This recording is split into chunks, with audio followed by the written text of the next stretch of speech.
السلام علیکم ورحمت الله وبرکاتو. زم تاسو روز تاسو ملګری حنیف خان یم او تاسو ته مخاطب شوم حنیف خان آفیشل یوټیوب چینل نه.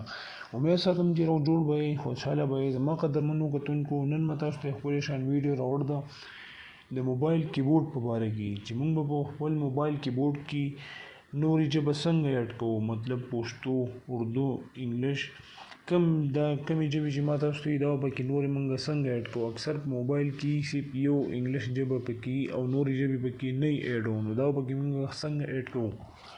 نو تاسو زموږ د ویډیو تر سکیپ کوئ مه او تر اخره پورې وګورئ، نو تاسو ته به ډېر څه زده شي. او که زموږ په چینل کې نوی زموږ د حنیف خان آفیشل یوټیوب چینل سبسکرایب کړئ، خوږې په ګنټې نشان باندې کلیک وکړئ، په آل باندې کلیک وکړئ چې زموږ نوی ویډیو تاسو ته په اول راځي. نو ډېر ټایم نه ځکم زم د یوډیو په طرف تاسو زموږ سره ویډیو کې اخر کې پاتې کیدای شئ، نو ډېر به دې څه زده کړئ.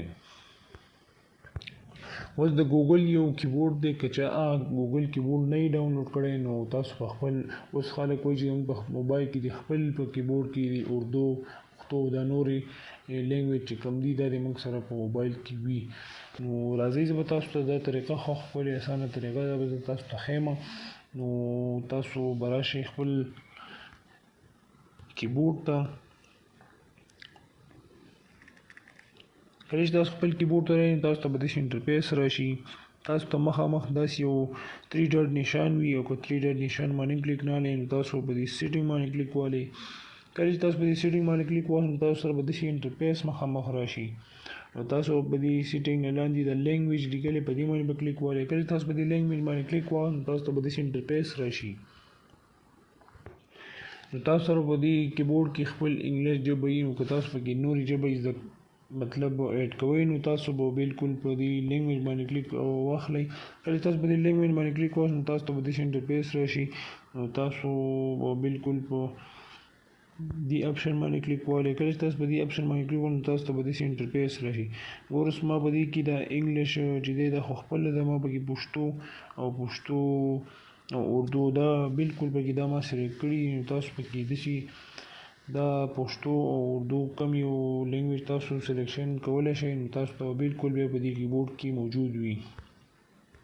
نو تاسو ته به داسې انټرفیس راشي، تاسو مخامخ په دې اډ کیبورډ باندې کلیک وکړئ. کله چې تاسو په دې اډ کیبورډ باندې کلیک وکړئ نو تاسو ته داسې له پاسه سرچ به ورکړئ. تاسو په سرچ کې ورکړئ، تاسو که په مطلب اردو ورکوئ نو اردو به ولیکئ، که تاسو بل څه ژبه ورکوئ انګلیش ورکوئ، مطلب عربیک ورکوئ، څه شي کومه یو نمونه ژبه ورکوئ نو تاسو پکې هغه اډ کولی شئ.